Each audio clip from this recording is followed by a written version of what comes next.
اشرح لي صدري ويسر لي أمري واحلل عقدة من لساني يفقهوا قولي واجعل لي وزيرا من أهلي ربي يسر ولا تعسر وتمم بالخير ربك نستعين ربي زدني علما ربنا زدنا علما وعملا اللهم صل وسلم على نبينا محمد. السلام علیکم ورحمۃ اللہ وبرکاتہ. میں آپ کی ہوسٹ صوفیہ حسین آپ سب بہنوں کو یو کے اسلامک مشن شعبہ خواتین کی جانب سے سیرت النبی صلی اللہ علیہ وسلم کی نیشنل آن لائن سیریز بعنوان عصر حاضر اور سیرت النبی صلی اللہ علیہ وسلم کا پیغام میں خوش آمدید کہتی ہوں، اور دعا گو ہوں کہ اللہ سبحانہ و تعالیٰ آپ کو اپنی خیر و عافیت میں رکھے، اپنی رحمت اور قبولیت شامل رکھے، تاکہ ہم سیرت النبی صلی اللہ علیہ وسلم کے مطالعہ کے جس سفر کی طرف بڑھ رہے ہیں، اللہ تعالیٰ اپنی مکمل رضوان کے ساتھ، مکمل احسان کے لیول کے ساتھ اس کی تکمیل کی توفیق عطا فرمائے۔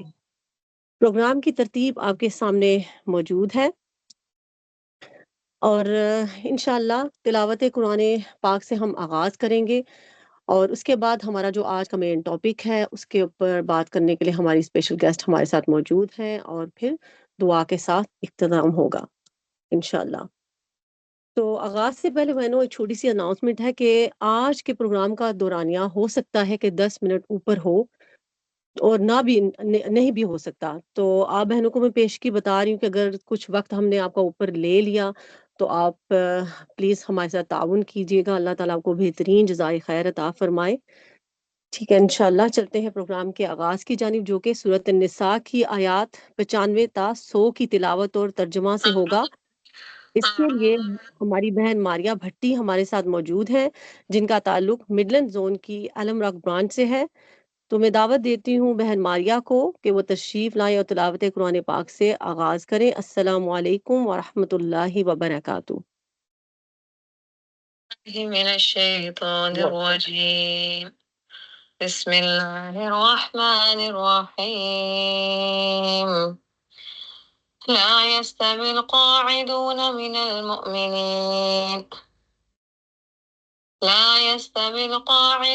من المؤمنين غير الأولي الضرر والمجاهدون في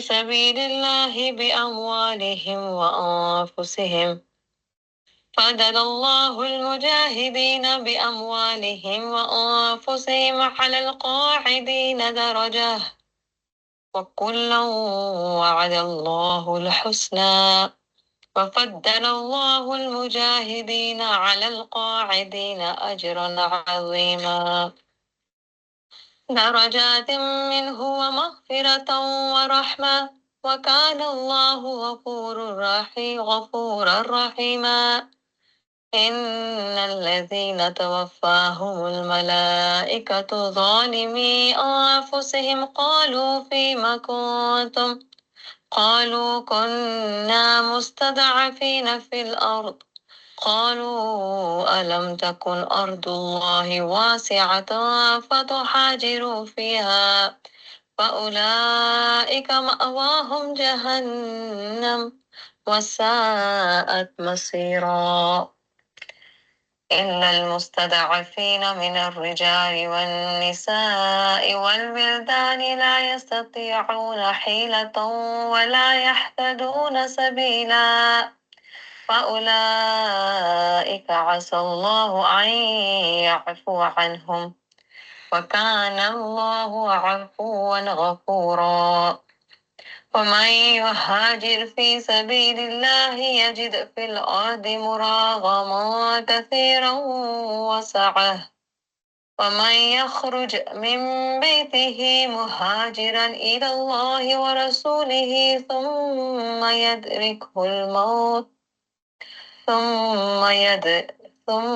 يدركه الموت فقد وقع أجره على الله وكان الله غفورا رحيما ترجمہ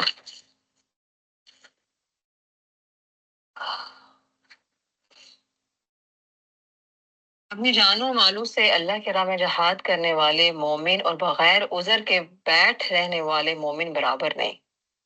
اپنے مالوں اور اپنے جانوں سے جہاد کرنے والوں کو بیٹھ رہنے والوں پر اللہ تعالیٰ نے درجوں میں بہت فضیلت دے رکھی ہے۔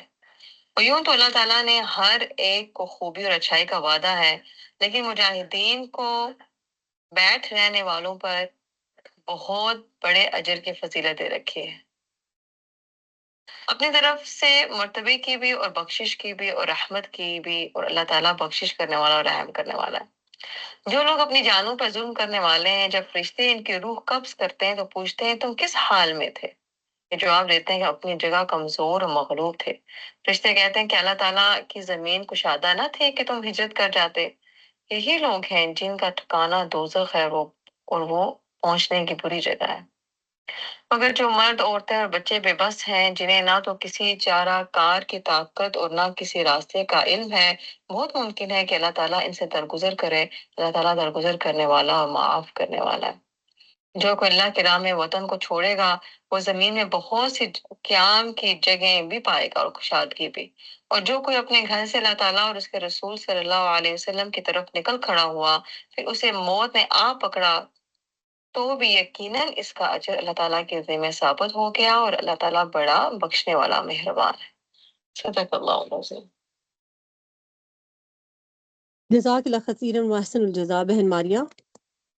بہنوں، سیرت النبی صلی اللہ علیہ وسلم بے شمار درخشاں ابواب سے مزین ہے، اور اس کے عظیم واقعات میں سے نبی کریم صلی اللہ علیہ وسلم کے مشن سے وابستہ چند اہم کو چن کر ہماری تربیہ ڈپارٹمنٹ نے نہایت ارکریزی اور محنت سے 11 ہفتوں پر مبنی ایک منفرد سیریز، ایک کورس کو ترتیب دیا ہے، اور اس کی تفصیل، مقاصد اور عصر حاضر کے تناظر میں آج کے عنوان فلسفہ ہجرت پر تفصیلاً بات کرنے کے لیے ہمارے ساتھ UK اسلامک مشن شعبہ خواتین کی صدر ڈاکٹر سعدیہ احمد موجود ہیں۔ ڈاکٹر سعدیہ پچھلے 11 سالوں سے درس و تدریس کے کام سے منسلک ہیں، اور آپ کا تعلق مڈلینڈ زون کی اسپاک برانچ سے ہے۔ میں مدعو کرتی ہوں بہن سعدیہ احمد کو مائک پر تشریف لائیں اور اپنے درس کا آغاز کریں۔ السلام علیکم ورحمۃ اللہ وبرکاتہ۔ وعلیکم السلام ورحمۃ اللہ وبرکاتہ۔ جی جزاک اللہ خیر صوفیہ بہن، آپ مجھے بتائیے گا کہ کیا میری اسکرین شیئر ہو رہی ہے اب آپ لوگوں کے ساتھ؟ جی ہو رہی ہے۔ اچھا جی، اس کو فل اسکرین کرتی ہوں۔ ٹھیک ہے جی الحمدللہ۔ الحمد نحمده ونستعینه ونستغفره ونعوذ باللہ من شرور انفسنا ومن سیئات اعمالنا واشهد ان لا الہ الا اللہ وحدہ لا شریک له واشهد ان محمدا عبده ورسوله۔ بسم اللہ الرحمن الرحیم، رب اشرح لی صدری ویسر لی امری واحلل عقدۃ من لسانی یفقهوا قولی اللہم حاسبنا حسابا یسیرا۔ سب بہنوں کو السلام علیکم ورحمۃ اللہ وبرکاتہ۔ اور جیسے کہ آپ سب لوگوں کے سامنے قرآن کی تلاوت، آیات کی جو تلاوت کی گئی، تو بہت ہی خوبصورت تلاوت، اور اس کے ساتھ ساتھ ترجمے کے ساتھ آپ کو ایک پورا آج کے سیشن کے بارے میں اور آج کے جو کورس سیریز کا شروع ہو رہا ہے، آغاز ہو رہا ہے، اس کے بارے میں کچھ آپ کو ملی ہوگی، اس کے بارے میں کہ ایک اندازہ ہوا ہوگا۔ تو میں آپ کے ساتھ تھوڑا سا مزید ٹائم لے کے آپ کو ایکسپلین کرنا چاہوں گی کہ UK Islamic mission sister section کے تربیہ ڈپارٹمنٹ نے یہ کورس یا یہ سیریز آپ کے لیے کیوں ترتیب دی ہے۔ اور ظاہر ہے کہ ہماری جو کارکنان بہنیں ہیں ان کی اول درجے میں تربیت، لیکن ساتھ ہی ساتھ چونکہ یہ ایک اوپن دعوت بھی ہے ساتھ ہی اس کورس میں، تو جو بھی لوگوں جنہوں نے بھی ہمیں جوائن کیا ہے سسٹرز نے، تو ان کے سامنے بھی ہم اس کے کچھ مقاصد جو ہیں وہ میں رکھوں گی، اور پھر انشاءاللہ جو آج کا ٹاپک ہے اس میں سے پھر ہم اس کی طرف بڑھیں گے۔ تو اللہ سبحانہ تعالیٰ سے دعا کر کے شروع کرتے ہیں کہ اللہ تعالیٰ ہم سب کا اس مجلس میں بیٹھنا، اس میں حصہ لینا، اور اس کے لیے جو بھی ٹیم نے ایفرٹس کی ہیں، جن جن لوگوں نے حصہ ڈالا ہے، جو اس میں بیٹھے ہیں، جو شریک ہیں، اللہ تعالیٰ ان کو اپنی عظیم رحمت سے اجر عظیم بھی عطا فرمائے، اور ساتھ ہی ساتھ ہمیں عمل کے بہترین قابل بنائے، اور اللہ تعالیٰ ہم پہ فرشتوں کی طرف سے سکینت کا نزول فرمائے۔ آمین۔ جی کچھ مائکس مجھے لگتا ہے کھلے ہیں، تو صوفیہ آپ چیک کر لیجئے گا۔ تو جیسے کہ یہ 11 ہفتوں کی ایک سیریز ہوگی انشاءاللہ العزیز، اللہ تعالیٰ اس میں ہمارے لیے آسانیاں فرمائے اور خیریت اور عافیت کا معاملہ فرمائے۔ تو جو عنوانات ہیں، سب سے پہلے تو ضرورت کیوں پیش آئی کہ آپ دیکھیں کہ الحمدللہ یو کے اسلامک مشن سسٹر سیکشن کے اندر ہم سیرہ کا بہت اہتمام کرتے ہیں. سیرہ کو ایکیڈیمکلی پریکٹیکلی اس کو صرف ہم نظریاتی حد تک ہی نہیں پڑھتے بلکہ کوشش کرتے ہیں کہ انٹریکٹیو سیکشنز ہوتے رہیں، برانچز میں بھی، زونز میں بھی، سینٹر کے تھرو بھی. اور ایک بہت زیادہ جو اہم ہمارا ایک مقصد ہوتا ہے ہمیشہ سیرہ پڑھنے میں پڑھانے میں، وہ یہ کہ ہم عمل کے ساتھ اپنے رسول اللہ صلی اللہ علیہ وسلم کی اتباع کے اندر ہماری جو ہے پیش رفتی ہو، ہم اس میں اپنا پہلے سے عمل بہتر کریں. کیونکہ ہم سب کو پتہ ہے کہ قرآن اور سیرہ رسول یہ ہمارے لیے جو ہیں ہدایت کے دو سرچشمے ہیں، اور اللہ نے ان دونوں کی حفاظت کا ایسا اہتمام کیا ہے. لیکن ساتھ ہی ساتھ جیسے جیسے دنیا کے معاملات آگے بڑھ رہے ہیں، ایسے ایسے ایک عجائب کھلتے ہیں قرآن کے بھی اور سیرہ کے بھی. ہم نئے نئے اینگل سے سیرہ کو پڑھیں گے، کیونکہ سیرہ جو ہے وہ بھی تو ایک ہدایت کا سرچشمہ ہے. تو کئی دفعہ وہی واقعہ ہم نے میں بھی 1 سال پہلے، 5 سال پہلے، 10 سال پہلے پڑھا ہوتا ہے، اس کا امپیکٹ اور اس کو سمجھنا اور سمجھانا اور طریقے سے ہوتا ہے. اور آج کے تناظر میں اس وقت عصر حاضر میں کیا چیزیں ہو رہی ہیں، اور جبکہ دنیا ایک گلوبل ولیج کی طرح بالکل ہمارے فون سیٹ کے اندر آ گئی ہے، تو ہم اس وقت جس طرح تناظر قائم کر سکتے ہیں وہ ہم آج سے 10 سال پہلے، 20 سال پہلے اس کا تصور بھی نہیں کر سکتے تھے.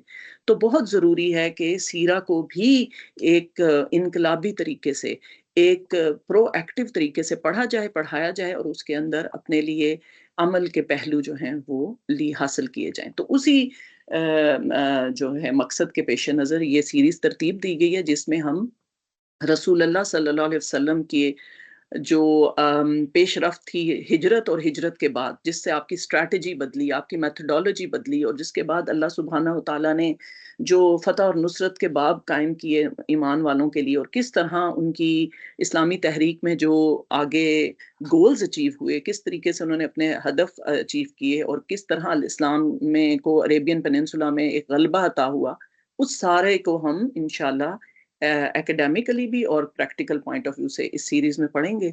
اور اس کا نقطہ جو آغاز تھا وہ ظاہر ہے کہ ہجرت تھی، اور ہم دیکھتے ہیں کہ بعد میں بھی صحابہ کرام نے اس ہجرت، یعنی کہ حجۃ الوداع کے بعد، رسول اللہ صلی اللہ علیہ وسلم کے وصال کے بعد انہوں نے خود بھی ہجرتیں کی.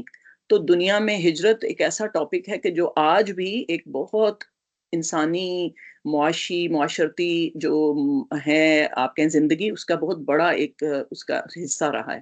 تو وہاں سے شروع کر کے ہم انشاءاللہ اگلے سیشنز میں، جیسے آپ دیکھ سکتے ہیں کہ نبی صلی اللہ علیہ وسلم کے طرف سے جو تحریک میں، اسلامی تحریک میں جو ایک انقلابی نقطہ نظر آیا تھا، وہ نقطہ آغاز تھا ہجرت.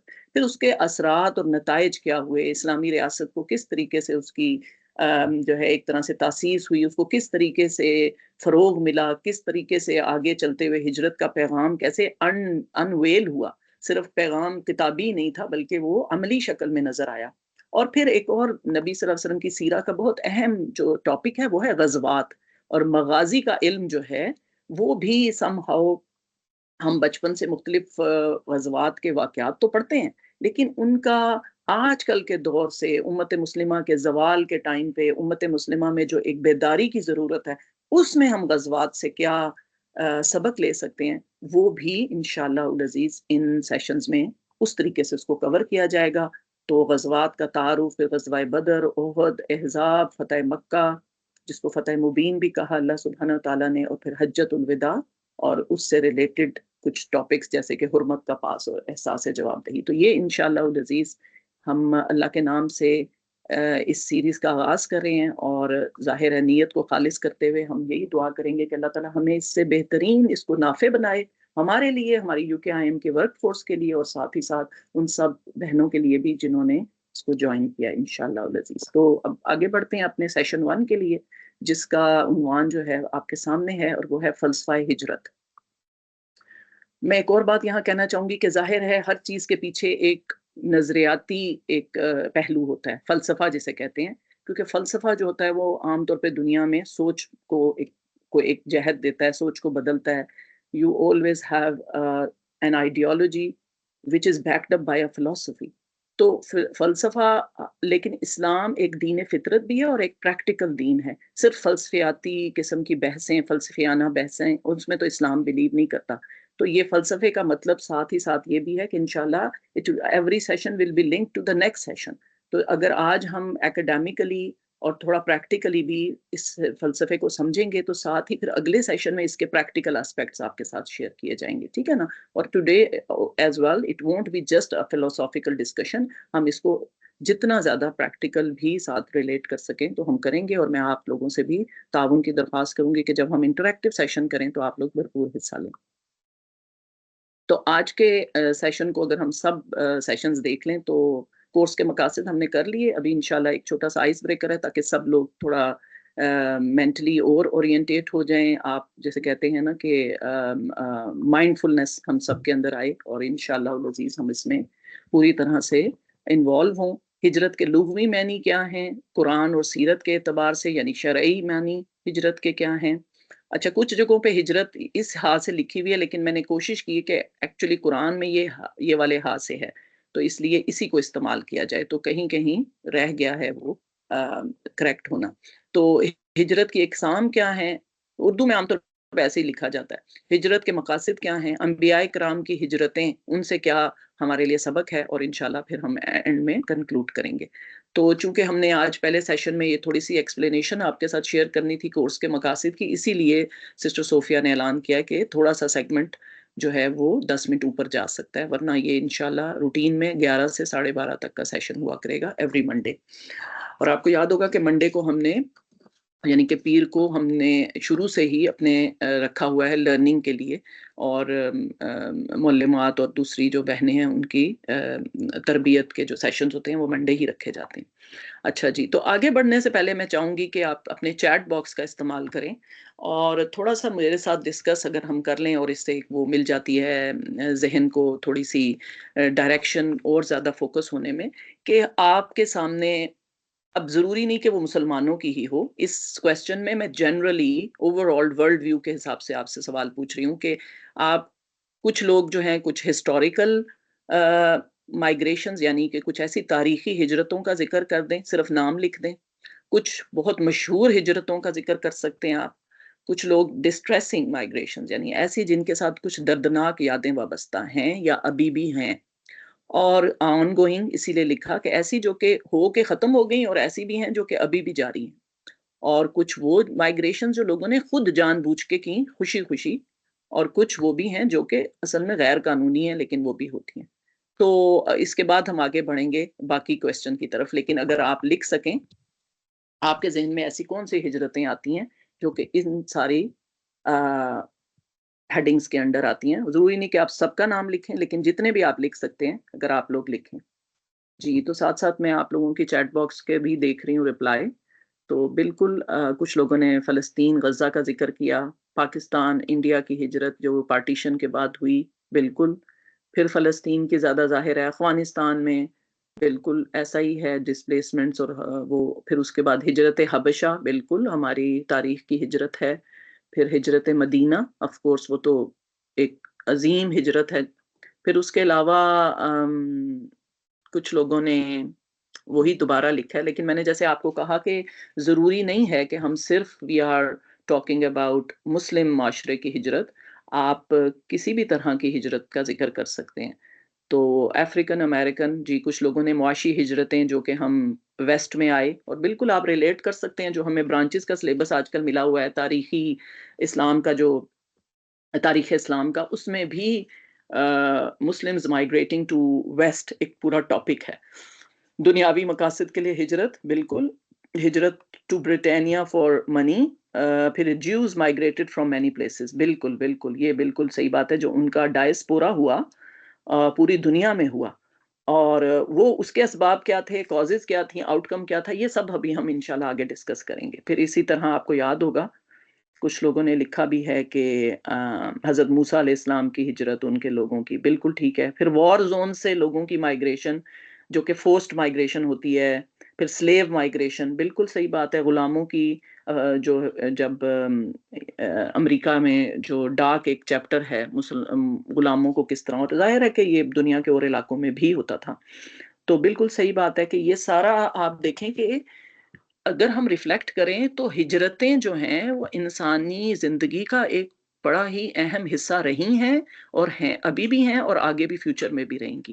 اب وہ ان کے مقاصد مختلف ہو سکتے ہیں، ان کے ان کی وجہیں، جی بالکل، کچھ لوگوں نے لکھا ٹو سیک نالج، تو آپ دیکھیں نا کہ لوگ ایک ملک چھوڑ کے دوسرے ملک یونیورسٹیوں کے لیے جاتے ہیں، پرانے زمانے میں بھی لوگ علم حاصل کرنے کے لیے سفر کرتے تھے، تو وہ بھی ایک ہجرت ہے بالکل۔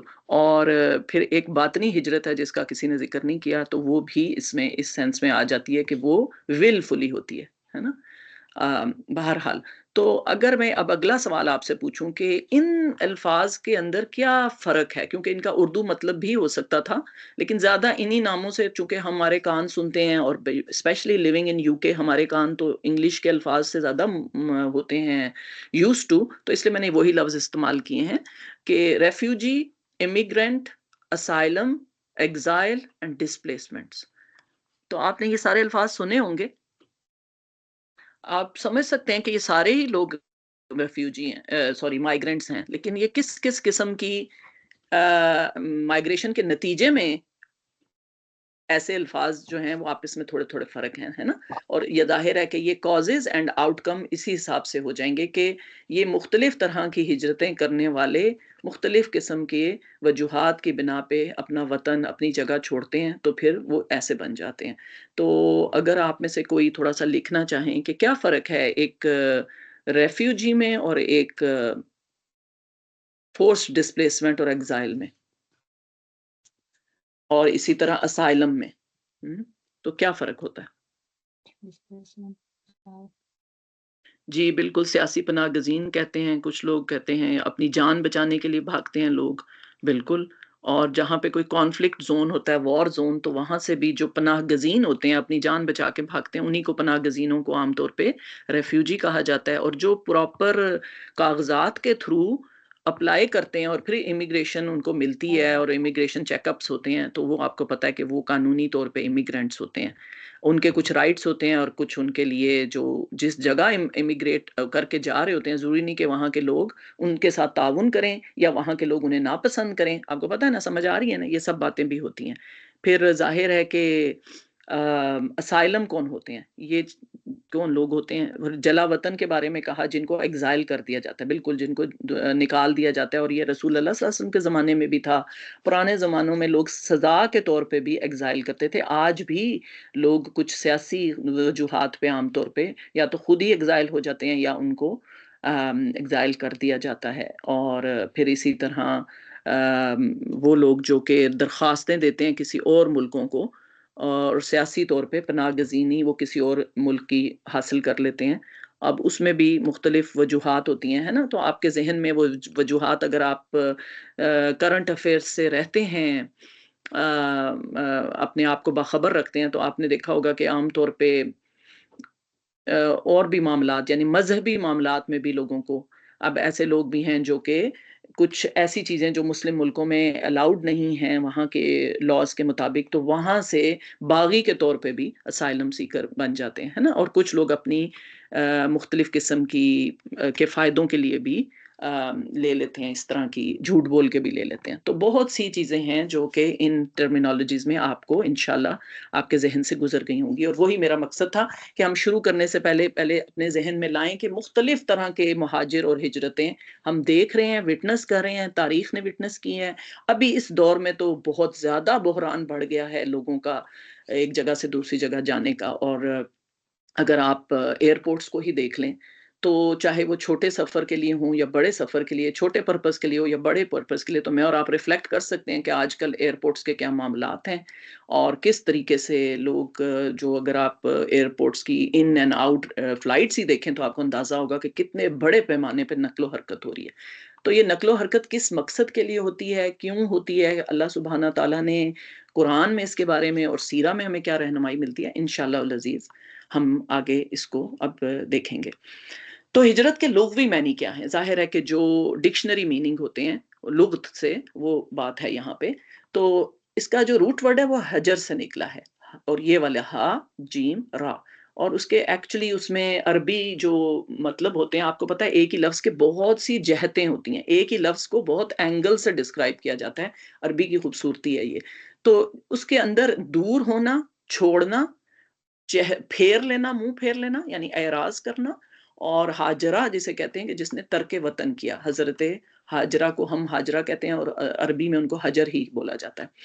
اور میں نے جیسے شروع میں ہی کہا تھا کہ کہیں کہیں یہ والا اردو میں استعمال ہوتا ہے، لیکن قرآن میں جتنی جگہ بھی استعمال ہوا ہے وہاں پہ اس والی ہے سے ہی استعمال ہوا، اس لیے ہم نے کوشش کی کہ اسی طرح لکھا جائے. تو انسانوں کا معاشی، معاشرتی، سیاسی، مذہبی حالات کے پیش نظر ایک مقام سے دوسرے مقام پر منتقل ہونا، ایک جگہ سے دوسری جگہ یا ایک ملک سے دوسرے ملک نقل مکانی کرنا، یہ جو ہے سب کچھ ہم لغوی معنی میں ہجرت کے میننگ لیتے ہیں، اور یہی سمجھا اور سمجھایا بھی جاتا ہے. اب ہم دیکھ لیتے ہیں کہ شرعی اعتبار سے، قرآن اور سیرت کے اعتبار سے ہجرت کے اصطلاحی جو معنی ہیں، شرعی معنی وہ کیا ہیں. تو اس کے لیے سب سے پہلے تو ظاہر ہے قرآن ہی کی زبان میں ہم سمجھیں گے. تو اللہ سبحانہ وتعالیٰ نے سورہ بقرہ کی آیت نمبر 218 میں فرمایا کہ جو لوگ ایمان لائے اور جنہوں نے اللہ کی راہ میں اپنا گھر بار چھوڑا، وَالَّذِينَ هَاجَرُوا وَجَاهَدُوا فِي سَبِيلِ اللَّهِ. تو فی سبیل اللہ is the main point which differentiates all type of migrations from the Quranic meaning of migration. ٹھیک ہے، ہجرت جو کہ اللہ سبحانہ تعالیٰ نے جس کا ذکر یہاں فرمایا ہے وہ وہی ہے ہجرت جو اللہ کی راہ میں ہو، اور اس میں پھر جد و جہد سٹرگل ہوگی. اور یہ بات انشاءاللہ ہم آگے فلسفہ ہجرت کے ضمن میں اور زیادہ ڈیٹیل میں سمجھیں گے. تو پہلی بات تو ہمیں سمجھ آ جانی چاہیے کہ نظریاتی طور پہ یہ ہجرت جو ہے اس کے اندر فی سبیل اللہ بہت اہم ہے. تو اللہ سبحانہ تعالیٰ نے ان کے لیے رحمت الہی کے فرمایا کہ وہ امیدوار ہیں، اور اللہ ان کی لغزشوں کو معاف فرمانے والا اور اپنی رحمت سے انہیں نوازنے والا ہے. تو ایک پورا آپ سمجھے نٹ شیل میں ہجرت کا ڈیفینیشن ہمیں قرآن سے ہی مل رہی ہے کہ اللہ کی راہ میں ہوگی، اس میں جد و جہد ہوگی، اس کے اندر اللہ سبحانہ تعالیٰ ہی اس میں جو بھی کمی کوتاہی رہے گی وہ معاف بھی فرمائیں گے، اور اللہ تعالیٰ اس پہ اپنی رحمت کی جو ہے اللہ تعالیٰ کا نزول ہوگا. تو اگر فردر ڈیٹیل ہم دیکھیں اسی ٹرمینالوجی کی، تو ایسی سرزمین جس میں اللہ کی عبادت، بندگی اور اللہ کے احکام کے مطابق زندگی گزارنے میں مشکل درپیش ہو، تو پھر حریت مذہب اور آزادی ضمیر پہ پابندی کی وجہ سے وہاں سے کسی دوسری جگہ جہاں اللہ کے احکامات کے مطابق زندگی گزارنے کی آزادی ہو، وہاں منتقل ہو جانا ہجرت ہے. اور ہمیں بھی اسی بات کی سمجھ ہے، اگر ہم قرآن اور سیرہ سے سمجھتے ہیں تو ہمیں خود بھی بہت اچھی طرح پتہ ہے کہ ایک انسانوں کی معاشی، معاشرتی، سیاسی، مذہبی، جو دوسری طرح کی مذہبی وہ مسائل ہوں تو وہ ہجرت اور ہے. اور خالص اللہ سبحانہ تعالیٰ کے دین کے اوپر چلنے میں ہی اگر کسی کو بیسک، جسے کہتے ہیں بیسک ہیومن رائٹ ہے انسان کا کہ اس کو ریلیجن کی آزادی ہو، تو اگر وہاں پہ پابندی لگ جائے اور انسانوں کو اللہ کے بندہ بن کے رہنا ہی دو بھر ہو جائے، تو پھر وہاں سے منتقل ہو جانا اسی نیت کے لیے وہ ہوگی. آپ کے سامنے جو سلائیڈ ہے اس میں قرآن میں جتنے بھی روٹ ورڈ کے ساتھ یہ لفظ حجر آیا ہے وہ آپ کے سامنے ہے. تو آپ سمجھ سکتے ہیں کہ 31 ورڈز استعمال ہوئے مختلف فارمز میں، مختلف گرامیٹیکل اس کی وہ ہے آپ کہہ سکتے ہیں اورینٹیشن، لیکن آپ روٹ ورڈ کو دیکھ سکتے ہیں کہ یہی روٹ ورڈ ہے. تو ان ساروں کو تو اب ظاہر ہمیں 1 بائی 1 کور نہیں کر سکتی، لیکن الحمدللہ مجھے ایک بہت اچھی کتاب میں سے ایک پورا تجزیہ مل گیا کہ جہاں اللہ سبحانہ تعالیٰ نے مختلف اینگل سے اس لفظ کو استعمال فرمایا ہے، تو اس کے نتیجے میں ایک پورا مجموعی تاثر ہجرت کا کیا بنتا ہے، تو وہ ہم انشاءاللہ اس کو بھی پڑھیں گے. یہاں پہ چونکہ سیرت کی بھی ذکر ہے تو اللہ کے رسول صلی اللہ علیہ وسلم کی طرف سے جو حدیث ہمیں ہجرت کے بارے میں ملتی ہے، اگین وہ بہت ہی فیمس، آپ کو پتہ ہے کہ کتب حدیث میں پہلی حدیث ہوتی ہے، اعمال کا دار و مدار نیتوں پہ ہے. تو یہاں پہ اس کی جو تفصیلی حدیث ہے پوری، کئی دفعہ صرف اتنی بات کوٹ کی جاتی ہے، جبکہ یہ جو پوری حدیث ہے اس میں سمجھ آتی ہے کہ جو ہجرت اللہ سبحانہ تعالیٰ کے لیے ہوگی وہی اس ہجرت کی نیت جو ہے وہ اسی. تو جو انسان جس مقصد کے لیے ہجرت کرتا ہے، ہم نے ابھی بہت سی طرح کی مائگریشنز کا ذکر کیا نا، تو ہم سمجھ سکتے ہیں کہ مختلف نوعیت کی مائگریشنز میں جب ہم بات کر رہے ہیں کہ وہ ہجرت جس کو اللہ سبحانہ تعالیٰ نے اپنے رسول اللہ صلی اللہ علیہ وسلم کے ذریعے انسانیت کو متعارف کروایا، وہ ہجرت اللہ تعالیٰ کے لیے ہو، اللہ ہو، اور پھر جس نے جس مقصد کے لیے ہجرت کی اس کو اسی کا اجر ملے گا. اور یہاں پہ خاص طور پہ اس بندے کی ذکر کیا گیا تھا جس نے ایک عورت سے شادی کرنے کی خاطر ہجرت کی. تو جو بھی مقصد ہوتا ہے اسی کے مطابق ہجرت کو کیا جائے گا، اس کا اجر بھی ہوگا اور اس کا جو نظریہ ہوگا وہ بھی اسی سے ریلیٹ کیا جائے گا. تو عمومی طور پہ جو میں نے بات کی کہ ہم قرآن سے مزید کچھ آیتیں لے لیں اور جن کے نتیجے میں ہمیں سمجھ آئے گی کہ یہ ہجرت شرعیہ اور جو مہاجرین اللہ نے جن کے لیے مدد کا وعدہ کیا، جن کے لیے رحمت کا وعدہ کیا، جن کے لیے، تو وہ ساری آیات سے ہم سمجھیں گے کہ وہ پورا فلسفہ کیا ہے.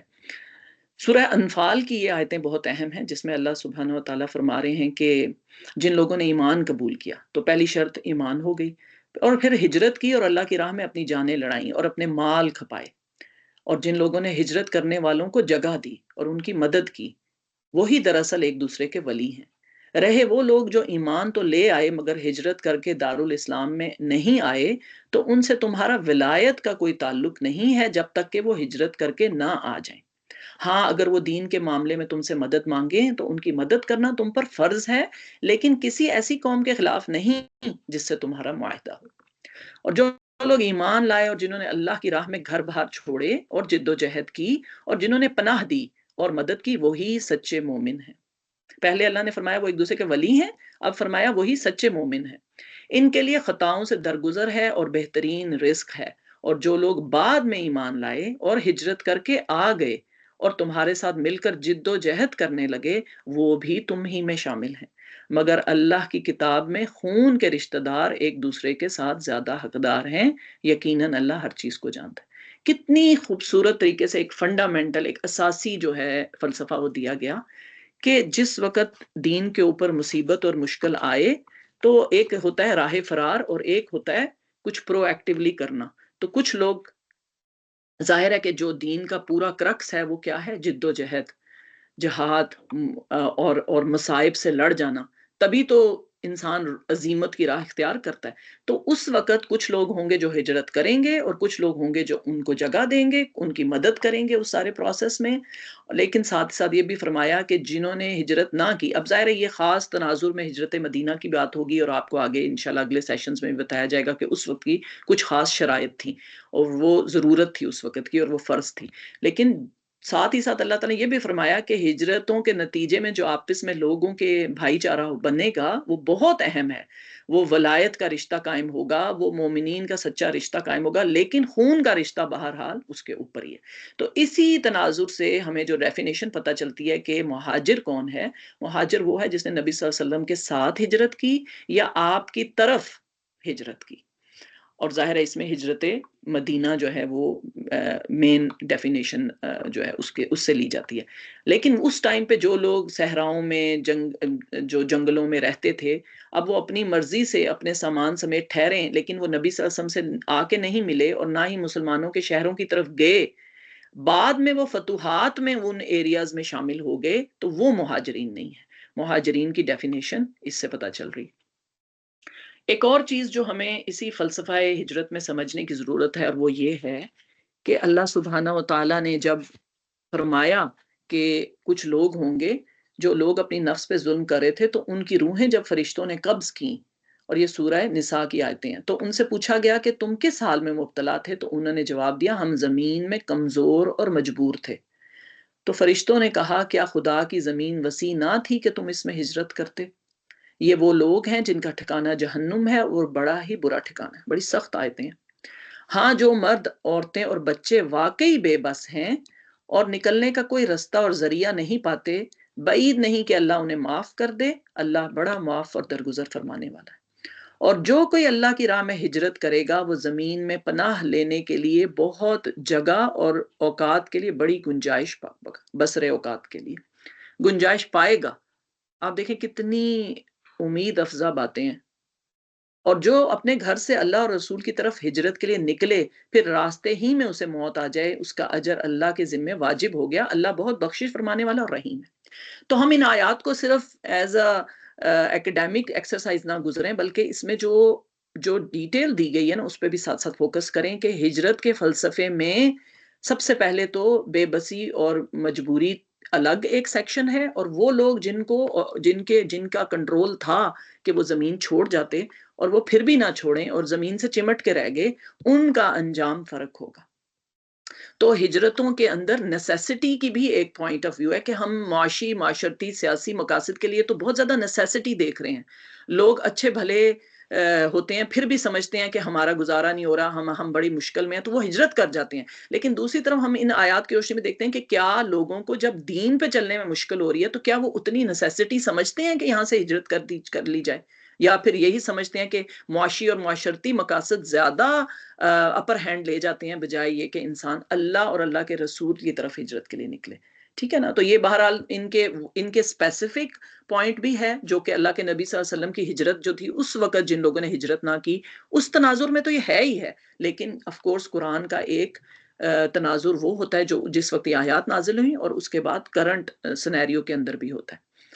تو یہ وہ سلائیڈ ہے جس کے بارے میں نے آپ سے کہا کہ اگر ہم اب ہجرت کا پورا عمومی مفہوم سمجھیں جو اللہ سبحانہ تعالیٰ کی طرف اور اللہ کے دین کے لیے جو ہجرت ہوتی ہے، تو اس میں اس پورے فلسفے میں کچھ اہم باتیں ہیں، اور اس میں اردو کافی ذرا ثقیل ہے تو میں اس لیے اس کو سمپلیفائی کر کے بولتی جاؤں گی کہ جو معنی بنتے ہیں یہ لفظ ہا جا را سے، تو اس کے اندر اہل حق کی باطل سے نفرت، اور اہل حق کا باطل کے اوپر، اس کے ظلم کے اوپر، اس کے طاغوتی رویوں کے اوپر غضب اور ناراضگی، اور ایک مستقل طور پہ ان کے ساتھ مصالحت نہیں کرنی، وہ رویہ پایا جاتا ہے۔ سمجھیں کہ آپ کتنی ڈیپتھ ہے اس لفظ میں کہ اس کی ایکسپلینیشن کے لیے اتنے سارے پوائنٹس آگے دیے جا رہے ہیں، اور باطل سے ہر سطح اور ہر اعتبار سے مکمل بائیکاٹ بھی اس میں اشارہ ہے اس لفظ میں۔ ٹھیک ہے جی، تو یہ ہو گیا پہلا پوائنٹ۔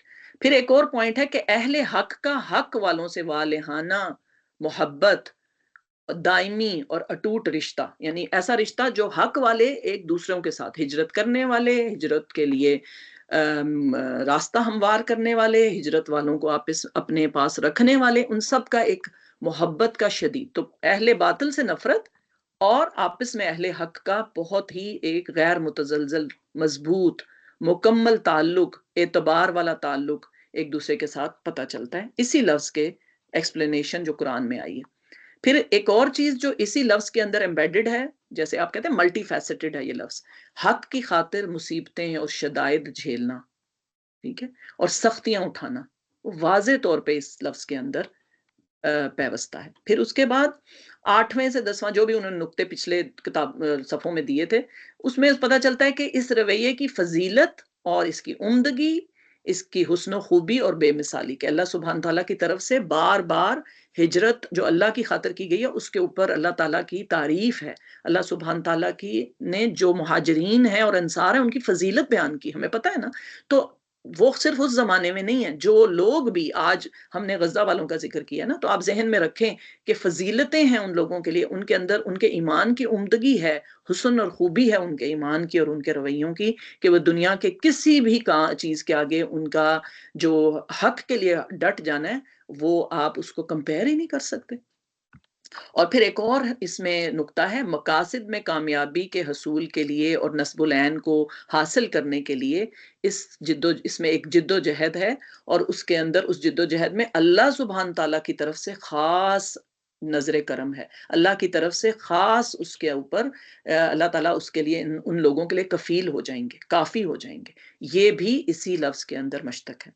اور پھر ایک اور نقطہ یہ ہے کہ باطل کا جو رویہ ہوگا ایسے سب لوگوں کے ساتھ جو کہ حق پہ ڈٹیں گے، حق پہ قائم رہنا چاہتے ہیں، جو ہجرت کرنا چاہتے ہیں، جو ہجرت میں معاون بننا چاہتے ہیں، ان سب کے لیے باطل کا کیا رویہ ہوگا؟ شدید گھٹیا رویہ، اخلاقی گراوٹ۔ آج میں اور آپ دیکھ رہے ہیں نا، اسرائیل کی طرف سے اور اسرائیل کا ساتھ دینے والے ملکوں کی طرف سے گھٹیا رویہ، گراوٹ کا رویہ۔ تو یہی رویے اس وقت نبی صلی اللہ علیہ وسلم کی ہجرت کے وقت کیا ہم نے نہیں دیکھے؟ ہجرت کے بعد آ جانے کے بعد بھی مدینہ کے اندر کیسی وہ ساری مشینری حرکت میں آ گئی تھی، اور ان کے گھٹیا پن، ان کا فکر اور نظر جو تھی بہت ہی گری ہوئی تھی، اور نیچ سے نیچ حرکتیں اور ان کی طرف سے حرکتیں جو ہیں وہ ہوئیں۔ تو ہر طرح کی فتنہ اور شر کی طرف ایک طرح سے اشارہ ہے کہ باطل کرے گا جب لوگ دین کی خاطر ہجرتیں کریں گے۔ ٹھیک ہے جی، تو یہاں سے اب ہمیں ایک پورا فلسفہ ہجرت اس لفظ کی ہی تفصیل سے پتہ چلتا ہے۔ تو میں چاہوں گی کہ اگر سسٹرز کو اس موقع پہ کوئی کلیئر نہیں ہے ٹاپک پوائنٹ تو آپ یہاں لکھ سکتے ہیں چیٹ باکس میں. ادروائز میں امید کرتی ہوں کہ یہ والی سلائیڈ جو ہے یہ آپ کو ہجرت کے لفظ کے اور اس کے فلسفے کے بارے میں پوری طرح سمجھنے کے لیے کافی مدد ملی ہوگی کہ یہ لفظ جو ہے اس کا خلاصہ پھر یہ پتہ چلتا ہے کہ لفظ حق اور باطل کے درمیان واضح دو ٹوک اور فیصلہ کن ٹکر کی طرف اس کا اشارہ ہے جو کہ ہجرت سے.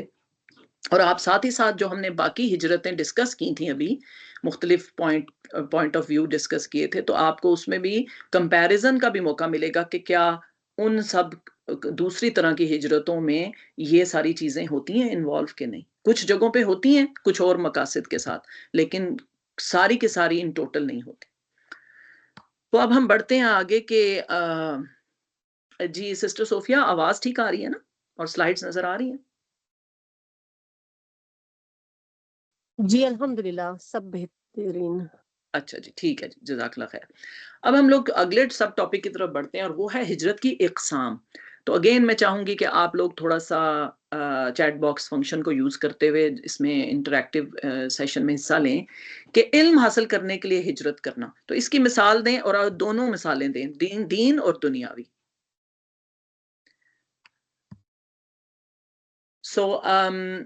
جیسے کہ ہم نے یہ جو پچھلی والی سلائیڈ ہے ایک سسٹر نے کہا اس کو انگلش میں ویسے تو یہ اردو پروگرام ہے ہمارا لیکن جیسے میں نے کہا کہ mainly when we try to translate the word ہجر from the Quranic point of view Quranic perspective اور آپ کو نے پچھلی سلائیڈ میں دیکھا نا کہ یہ لفظ جو ہے قرآن میں کتنی جگہ پہ آیا ہے تو ان سب کا اگر میں جسٹ نکالوں ان سارے آیات کے نتیجے میں اللہ سبحانہ تعالیٰ نے کیا مفہوم ہمیں دیا ہے تو وہ مفہوم اس ایک سلائیڈ میں ایٹ لیسٹ 11 پوائنٹس میں کلیئر ہوا ہے. اور وہ یہی ہے کہ ہجرت ایسی ہجرت جو اللہ کے اور اللہ کے دین کے لیے ہوتی ہے اس میں جو اینیمیز ہوتے ہیں جو باطل ہوتا ہے جو فالس ہوڈ ہوتی ہے وہ شدید ان کا ایک لولی جو ہے رویہ ہوتا ہے اہل حق کے ساتھ. جو لوگ ٹروتھ فل ہوتے ہیں جو حق کے اوپر ہوتے ہیں وہ شدید مشکلیں برداشت کرتے ہیں. They are faced with extreme trials and tribulations. ان کا آپس میں نہایت محبت کا اعتماد کا they are trustworthy for each other and they gave assistance to each other in every matter. اور ایک اور پوائنٹ جو اس میں پتہ چلتا ہے کہ اللہ سبحانہ تعالیٰ has special hand on those people. اللہ سبحانہ تعالیٰ special assistance with those people who want to do ہجرت for the sake of اللہ سبحانہ تعالیٰ. اور اس کے ساتھ ساتھ ایک پوائنٹ جو اس میں یہ ہے کہ اللہ تعالیٰ جو ہے انہوں نے اس میں یہ بھی بتایا کہ جو اینیمیز ہوں گے they will take no measures to stop this process. تو ہم یہ ساری چیزیں آج کے تناظر میں غزہ اور اہل غزہ کے پوائنٹ آف ویو سے بھی سمجھ سکتے ہیں. تو جی ہم بات کر رہے تھے علم حاصل کرنے کے لیے ہجرت کرنا. تو اس کی مثال میں بہنوں نے بتایا اصحاب صفہ سلمان فارسی بالکل جی ٹھیک ہے اور امام شافعی امام بخاری. اور اس کے ساتھ ساتھ دنیا کے حساب سے بھی آپ دیکھیں کہ یہ جو آج دنیا میں سائنس نے اتنی ترقی کی ٹیکنالوجی نے اتنی ترقی کی ہم مریخ پہ جانے کی اب باتیں کریں کہ اسپیس مشنز جائیں یا تفریحی اسپیس مشنز کی باتیں ہو رہی ہیں تو ان کے لیے بھی تو لوگوں نے ہجرتیں کی نا اور بڑے بڑی قربانیاں دیں. تو میں نے جیسے کہا تھا کہ وہ والے پوائنٹس جو ہیں اس میں سے کچھ چیزیں ہیں کہ لوگوں نے اس پہ ڈٹ گئے جم گئے. کسی نے ان کو منع بھی کیا کہ آپ نہ علم حاصل کریں یا پیسوں کی کوئی کمی تھی پھر بھی لوگوں نے کی. اور آج ماڈرن ڈے میں اس کو آپ دیکھ سکتے ہیں جو اسٹوڈنٹ ویزا اپلیکیشنز اگر پوری دنیا سے آپ اسیس کریں تو امریکہ کے لیے انگلینڈ کے لیے کینیڈا کی یونیورسٹیوں کے لیے اور اب تو اور بھی بہت سی یونیورسٹیاں خاص طور پہ ایسٹرن یورپ کے ممالک میں بھی لوگوں کے اب جاتے ہیں بچے پڑھنے. تو آپ دیکھ سکتے ہیں نا کہ ہجرتیں کرنے کی مثالوں میں میں نے پھر بھی کہا کہ ہمارے لیے ضروری ہے کہ ہم قرآن اور اسلام کے ساتھ ساتھ باقی تناظر میں بھی ضرور مثالوں کو ذہن میں لایا کریں.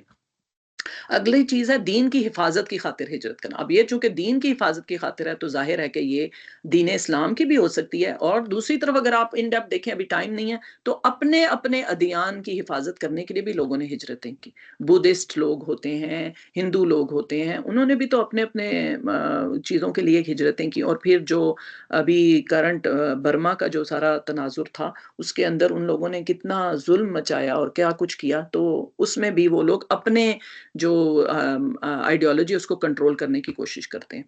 اچھا جی ظالموں کی چنگل سے ہجرت کرنا اس کی کوئی مثال دے دیں. اس میں اصحاب کہف ہیں بالکل ٹھیک ہے وہ بھی صحیح ہے انہوں نے غار میں پناہ لے لی تھی اور آج کل کے حساب سے کوئی اگر اگزامپل دیں تو کرنٹ ورلڈ کی کوئی اگزامپل دیجیے. اور پھر ظاہر ہے کہ جی بالکل. اور گناہ سے ویسے یہ کہ پیلسٹائن کے لوگ تو جانا ہی نہیں چاہتے اپنی زمین کو چھوڑ کے، لیکن دوسری طرف آپ دیکھیں کہ ظاہر ہے سیریا کے لوگوں کی ہجرت جو ہے اس وقت، وہ ظالموں کے چنگل سے ہجرت کرنا ہے نا، اور کس طرح وہ پوری دنیا میں بیچارے بے گھر ہو کے مختلف جگہوں پہ ریفیوجی کیمپوں میں پڑے ہوئے ہیں. اللہ تعالیٰ مدد فرمائے. لیکن مدد کے لیے صرف دعائیں کرنے کی بجائے آج ہم یہ سیشن یہی پڑھ رہے ہیں، اسی لیے فلسفہ ہجرت کو سمجھ رہے ہیں کہ کیا صرف فرار جو ہے وہی ہجرت ہوگی یا اس کے لیے کچھ کرنا بھی پڑے گا، یا ہر وقت غالب جو قومیں ہیں ان کے نیچے دب کے رہنا ہی ہجرت کا ایک میننگ ہو جائے گا آج کے تناظر میں. ٹھیک ہے جی. گناہ سے ہجرت کرنا، باطنی ہجرت، اس کی مثال تو ہم سب اپنے اپنے دل سے پوچھ کے دے سکتے ہیں، یعنی کہ اپنے دل میں جھانک سکتے ہیں کہ ہر انسان جب وہ قرآن اور سیرہ سے جڑتا ہے تو جب تک کہ وہ آئیڈیالوجی چینج نہیں ہوتی، یہ باطن کا ہجرت جو ہے یہ پاسبل نہیں ہوتا. اور اللہ کے نبی صلی اللہ علیہ وسلم کی ایک حدیث کے مطابق یہ بہت ہی افضل ہجرت ہے، کیونکہ یہیں سے تو معاملہ شروع ہوگا. پہلے باطنی ہجرتیں ہوتی ہیں تو پھر بڑی بڑی ہجرتیں جو ہیں وہ صحیح معنوں میں اللہ اور اللہ کے دین کی خاطر وہ پاسبل ہوں گی. صحابہ کرام کی زندگیاں اسی سے انشاءاللہ ہم اگزامپل لے سکتے ہیں. اور پھر اللہ کے دین کے غلبے کے لیے ہجرت کرنا، اس کی مثال جی بالکل روہنگیا کے لوگ، سیریا کے، کشمیر کے، افغانستان کے. ٹھیک ہے جی. اور اللہ کے دین کے غلبے کے لیے ہجرت کرنے میں تو ظاہر ہے آپ سب لوگ ہجرت مدینہ کی اگزامپل دیں گے، ہجرت حبشہ کی. ہجرت حبشہ کی تو پہلے مکی دور کی تھی. جو ہجرت مدینہ ہے وہ ایک انقلابی نقطۂ آغاز ہے، اور وہ انشاءاللہ آپ اگلے سیشن میں بھی اس کو دیکھیں گے. اب ہم نے مختلف طرح کی جب ہجرتوں کو اقسام پڑھی تو اقسام کے اندر ہی ساتھ ہی مقاصد ان کو ڈیفرینشیٹ کرتے ہیں. جو when there are different types of migrations, why they are different? Because there are different purposes behind it. تو جو پرپز ہے وہی انسان کا پرپز کیوں سیٹ ہوتا ہے، اس کے پیچھے کا آئیڈیالوجی ہوتی ہے، اور پھر اس کے آگے ایک آؤٹ کم ہوتا ہے. ٹھیک ہے نا. تو اگر ہم اس وقت جو ہو رہی ہیں بڑے میسو اسکیل پہ، آپ مائگریشنز کہہ لیں، آپ ڈسپلیسمنٹس کہہ لیں، آپ ان کو یہ کہہ لیں کہ وہ جلا وطنی ہے، یا یہ کہ اپنے ہی لینڈ میں انٹرنلی ڈسپلیسڈ لوگ، یہ بھی آپ دنیا میں دیکھتے ہیں نا. اور اس میں اکثر جو ہو رہا ہے وہ پیچھے سے اس کا جو ریزن ہے وہ یہ والا آخری پوائنٹ ہے، یعنی مسلمانوں کو اللہ کے دین کی وجہ سے ان کو زیادہ تر جگہوں سے نکالا گیا. تو یہ بات اگر ہم تھوڑے سے اسٹیٹسٹکس دیکھ لیں اس وقت، کہ ہم دیکھیں گے کہ یہ ایک انٹرنیشنل آرگنائزیشن فار مائگریشن، یہ بھی ایک آرگنائزیشن ہے. تو آپ کو پتہ ہے نا انٹرنیشنل ادارے تو بہت بنے ہوئے ہیں، یو این سمیت اور انروا سمیت بہت سے ادارے ہیں جو کہ بنائے تو انسانوں کی اور مصیبت میں پڑے ہوئے لوگوں کی مدد کے لیے، لیکن جب باطل کا زور ہوتا ہے اور ان کو کوئی ان کے ہاتھ نہیں روکتا تو وہ یہ سارے اداروں کو ان کو جیسے کہتے ہیں نا جیسے ناک سے مکھی کی طرح اڑا دینا. تو اسی طرح انٹرنیشنل کورٹ آف جسٹس بھی ہو سکتی ہے، اور دنیا کے بہت سے ایسے ادارے ہیں جو بنائے تو سو کالڈ، لیکن ان اداروں کو بھی کون کنٹرول کر رہا ہوتا ہے اور کس وقت ان کو ان کے اچھے کاموں سے روک دیا جاتا ہے. تو یہ بھی ہم سب ذہن میں رکھیں. تو بہرحال 2022 کے اینڈ پہ یہ اسٹیٹسٹکس جو جمع کیے گئے ہیں اس کے مطابق 35.3 ملین ریفیوجیز گلوبلی ہیں، جو لوگ اپنے ایک طرح سے آپ کہیں کہ جلا وطن ہو گئے ہیں یا اپنی جگہ سے ڈسپلیس ہو گئے ہیں. اور ان میں سے یہ جو تقریباً 29 ملین جو ہیں وہ یونائٹڈ نیشن کے جو ریفیوجی وہ ادارے ہیں ان کے مینڈیٹ میں ہیں. اور پھر اسی طرح United nation relief and work agency for Palestine refugees, یہ جس کو انروا کہا ہے، اور اس کی بھی قریبی آپ کو پتہ ہے نا کہ فنڈنگ بھی روک دی اور سارا ان کے کاموں میں بہت زیادہ رکھنے ڈالے گئے. تو 2.9 million asylum applications were registered in 162 countries, the highest number of individual asylum applications on record. آپ کے خیال میں یہ اتنی ابتری کی پہلی وجہ کیا ہے؟ یہ دنیا میں اتنی زیادہ اب آ کے refugee crisis, global refugee crisis ہو گیا، گلوبل ڈسپلیسمنٹس ہو رہی ہیں، کوئی انٹرنلی ڈسپلیسڈ ہیں، کوئی اپنے زمینوں سے نکال دیے گئے ہیں. اور اس کے اندر انہوں نے بہت زیادہ انالیسز نہیں دی کہ مسلمان کتنے ہیں، لیکن ہمیں سب کو پتہ ہے کہ mostly they are in Muslim lands اور they are displaced from Muslim land. اچھا کچھ لوگوں نے یوکرین کا ظاہرہ ذکر نہیں کیا، لیکن یہاں پہ یوکرین کی جو ہوئی ہے پوری رشیاز انویژن آف یوکرین اس کو بھی انکلوڈ کیا گیا، لیکن ہمیں اور آپ کو یہاں یوکے میں رہتے ہوئے پتہ ہے کہ ان لوگوں کی کتنی مدد کی گئی ہے اور ان لوگوں کو کس طرح ان کے حالات بلکہ جو پہلے تھے اس سے کہیں زیادہ اچھے حالات میں وہ اب ہیں۔ تو اس لیے جو مشکل اور مصائب میں ہیں صحیح معنوں میں ریفیوجیز، کیا آپ اس سے اگری کریں گے کہ وہ سارے کے زیادہ تر مسلمانوں کی ہی اکثریت ہے؟ ہاں کوئی اور جو ہے مذہب کے یا ایتھنیسٹی کے لوگ ہوں تو آپ وہ بھی مینشن کر سکتے ہیں چیٹ باکس میں۔ تو میں نے سوال پوچھا تھا کہ آپ کے خیال میں یہ اتنی ابتری دنیا میں کیوں ہے؟ مین اس کا وجہ کیا ہے؟ اتنی زیادہ آپ کو نظر آ رہا ہے کہ لوگوں کو کیا جا رہا ہے، تو اس کی ریزنز کیا ہیں؟ جی کچھ لوگوں نے لکھا ہے انجسٹس، ڈسپروپورشنیٹ ڈسٹریبیوشن آف پاور، ہاں بالکل اختیارات کا ناجائز استعمال یا وسائل کا جو ہے unjust distribution, political uphold, بالکل control of the world with rather bad powers, اور اس کے علاوہ تو یہ ساری چیزوں کو اگر آپ ریورس انجینئرنگ کریں تو یہ کہاں سے شروع ہوا؟ یہ جو نیو ورلڈ آرڈر سیٹ ان ہوا اور چند اشخاص کے اور چند لیڈرشپ کے یا چند جو کہیں رجیمز کے ہاتھوں میں دنیا کا کنٹرول چلا گیا، اور دنیا ایسے ہی ہے جیسے کسی کے ہاتھ میں کھلونا بن گئی، تو یہ سب پیچھے ریورس انجینئرنگ کرتے جائیں تو یہ سارا امت مسلمہ کا زوال یہ سب کیوں ہوا؟ یہ کہاں سے شروع ہوا؟ تو میں چاہوں گی کہ اب تھوڑا سا آپ میں سے کچھ بہنیں مختصراً، دیکھیں ہمارا وقت بھی لمیٹڈ ہوتا ہے نا، تو ہم چاہتے ہیں زیادہ لوگوں کو آواز دیں، موقع دیں، تو آپ لوگ اب آپ کے انشاءاللہ مائک بھی آپ لوگ کھول سکتے ہیں، کیونکہ میں چاہتی تھی درمیان میں ہم تھوڑا سا انٹریکشن بھی کریں، ابھی ہمارا کافی پارٹ رہتا ہے کہ یہ کچھ تاریخ کی ایسی بڑی بڑی ہجرتیں ہیں جو کہ شو کرتی ہیں کہ یہ پیچھے جو پاور اینڈ کنٹرول تھا یہ جب غلط لوگوں کے ہاتھ میں چلا گیا تو اتنے بڑے عظیم ظلم جو ہیں وہ ڈھائے گئے۔ تو اس کے اوپر جیسے آپ نے بات بھی کی، تو اس کے ریزن کیا بنے؟ کیا ریزن تھا کہ یہ دنیا میں اتنی زیادہ اس وقت مائگریشن جو ہیں وہ ہو رہی ہیں؟ اور ان کا کوئی آپ کو کیا لگتا ہے کہ وہ جو ہم نے ہجرت کی جو ڈیفینیشن پڑھی قرآن اور سنت کے مطابق، کیا یہ اس کے ساتھ ریلیٹ کر رہی ہیں؟ جی تو کوئی بہن اپنا ہینڈ ریز کریں، میں 1 یا 2 پوائنٹ سے صرف لے سکوں گی کیونکہ ابھی ہمارا کافی ٹاپکس اور بھی رہتے ہیں۔ جی سسٹر صوفیہ دیکھیں کسی کا ہینڈ ریز ہے؟ مجھے کسی کا ہینڈ ریز نظر نہیں آ رہا بہنیں، آپ اچھا سسٹر شاہینہ، جی سسٹر شاہینہ۔ جی السلام علیکم۔ میں یہ کہنا چاہوں گی، ایک ہمارا سب سے بڑی جو ہجرت کے آپ نے زیادہ ریزن آپ نے خود اتنے مطلب تفصیل سے بتائے ہیں کہ ایک تو اس میں ہم یہ کہہ سکتے ہیں کہ ہم اسلامی جو ہمارے اقدار ہیں، ویلیوز ہیں، جو اس کی مورل ویلیوز ہیں، یا جو ہمارے اس کے ہماری زندگی میں ہونا چاہیے، ہم اسے دور ہیں، اس کی وجہ سے کمزوری ہے۔ اس کے بعد یہ ہے کہ ہم نے اپنا جو ہمارا ایک انہیریٹنس تھا جو ہمیں منتقل ہوا تھا دینی لحاظ سے بھی، اسلامی لحاظ سے بھی، ہم اس کو چھوڑتے تھے، اس کے بجائے ہم دنیا کی چیزوں میں زیادہ پڑ گئے، تو ظاہر ہے وہ ورثہ ہم نے پیچھے چھوڑ دیا، جس کی وجہ سے ہم پاورٹی میں بھی آئے، معاشی بھی مسائل پیدا ہوئے، اس کے علاوہ سیاسی مسائل پیدا ہوئے، اور اس وجہ سے مطلب یہ ہے کہ بہت زیادہ مطلب ہم جو ہے کہ جب اپنے ویلیو سے ہٹ گئے تو ہمیں مشکلات کا سامنا کرنا بے پڑا، اس شک۔ کی وجہ سے یہ تمام ہجرت سے یہ مطلب جی ہوئی ہے۔ بالکل۔ تو نٹ شیل میں جس بات پہ ہم لانا چاہ رہے ہیں، کیونکہ اس کے بعد ہم پڑھیں گے کہ عظیم جو ہجرتیں اچھے مقاصد کے لیے کی گئیں تو ان کے نتیجے ایسے نہیں تھے جو آج ہیں۔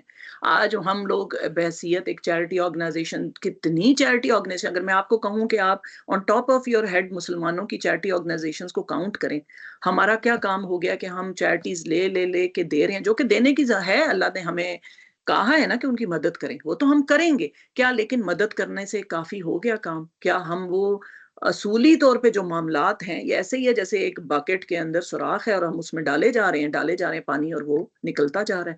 معاملات جو ہیں یہ خراب ہونے بڑھتے جا رہے ہیں۔ جو اصل مسئلہ ہے آج غزہ کے تناظر میں دیکھ لیں یا کسی بھی یہ جو ممالک آپ کے سامنے ڈپکٹ کیے گئے یہاں، اس کے علاوہ بھی بہت سے ممالک ہیں تو ان سب کے اوپر کیا ہم دیکھ سکتے ہیں کہ وہ ہجرت جس کی ڈیفینیشن ابھی ہم نے قرآن سورہ سیرہ سے پڑھی، کیا اس کے وہ والے نتائج بھی نکل رہے ہیں؟ کیا اسباب بھی وہی ہیں؟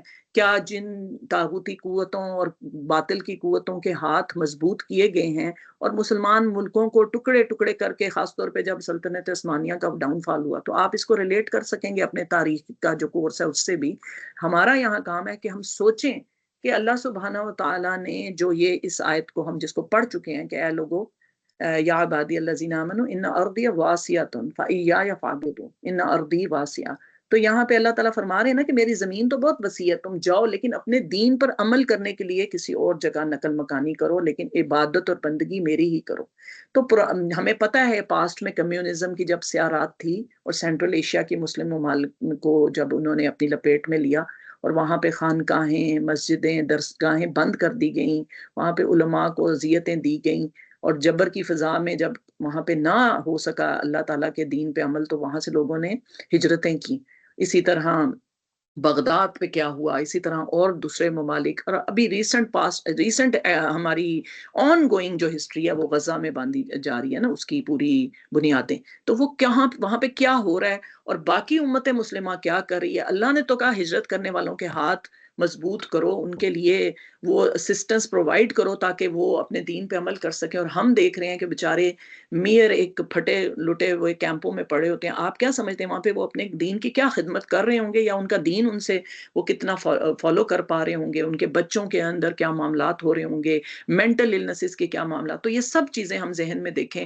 اور ظاہر ہے کہ یہاں پہ میں نے مینشن ہی صرف کیا کہ جب اسپین کا فال ہوا تو مفکر اسلام علامہ اقبال کو کتنی تکلیف ہوئی اس چیز کی، کیونکہ پھر دین بھی رخصت ہو جاتا ہے نا جب لوگ ڈسپلیس کیے جاتے ہیں، اور ان کی ایتھوز، ان کے مورلز.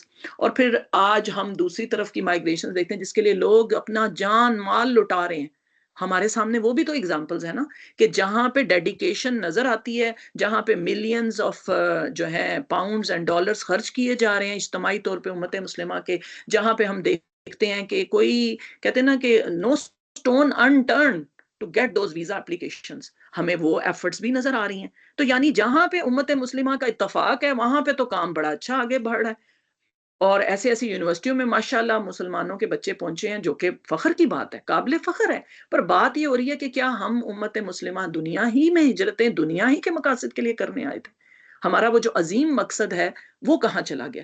اس کے لیے مسلم لیڈرشپ ہو یا مسلم جنرل میسز ہوں یا انٹلیکچوئلز ہوں یا جوان ہوں، ان سب کی سوچ اور اس کی جو ڈائریکشن ہے وہ کیا ہے؟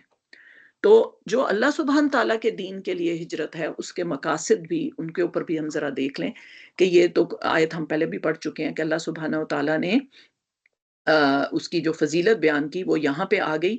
لیکن اس کو ہم فردر دیکھتے ہیں، جو ٹاپک میں نے سب ٹاپک اس کو سمجھنے سمجھانے کے لیے مجھے لگا کہ ہیلپ فل ہوگا، اور وہ ہے کہ دائی اور عام لوگوں کی ہجرت میں کیا فرق ہے.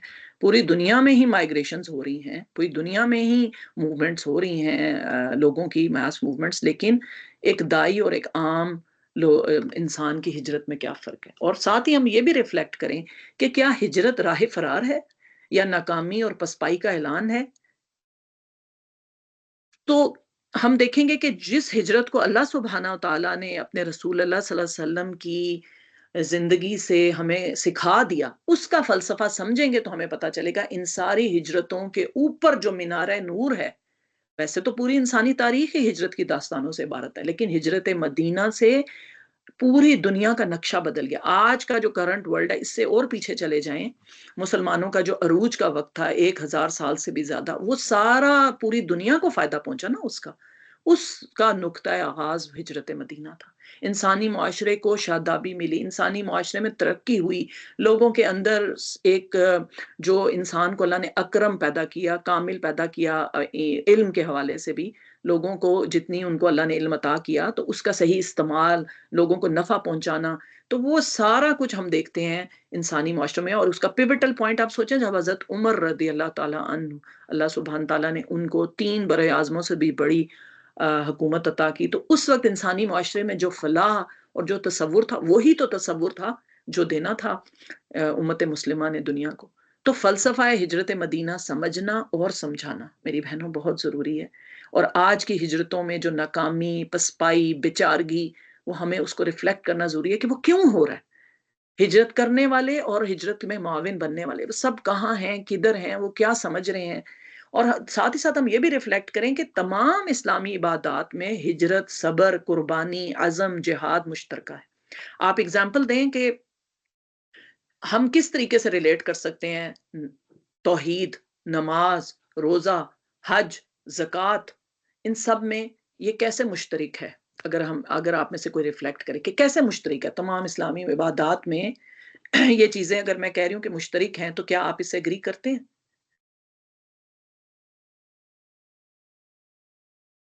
تو ہمارے تو دین کی بیسک تعلیمات کے اندر تھی گناہوں سے ہجرت ایک باطنی ہجرت ہے۔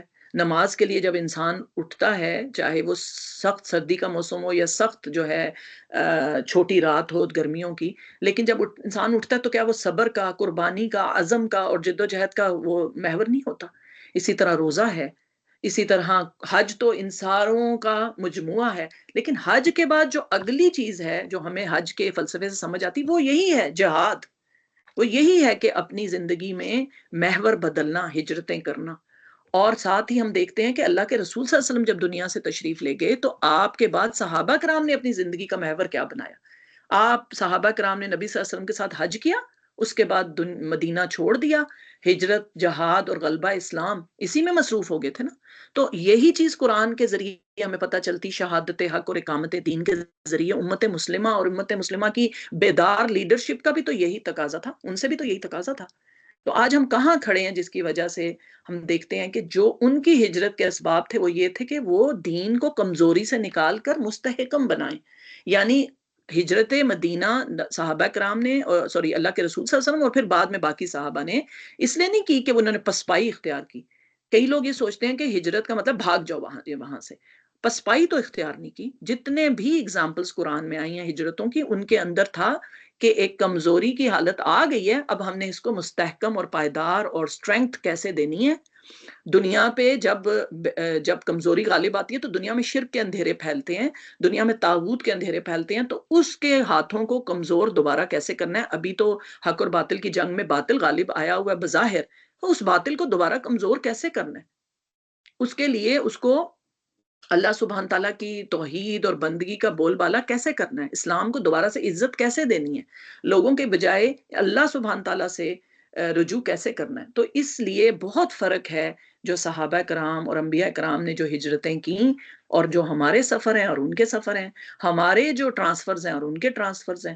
اور دائی کی جو ہجرت ہوتی ہے وہ اسلام کو مضبوط کرنے کے لیے ہوتی ہے اور دنیا اور آخرت کی تعمیر، صرف آخرت کے لیے نہیں ہوتی، دنیا کو بھی تعمیر کرتی ہے اور اس کی رغبت کے لیے ہوتی ہے۔ اور دائیوں کی ہجرتوں نے اس زمین کو شرک کے اندھیروں سے نکالا، اس میں تو کوئی شک نہیں ہے نا، جہاں پہ پھر شرک کے اندھیروں سے نکل کے روشنی اور توحید کی روشنی پھیلی۔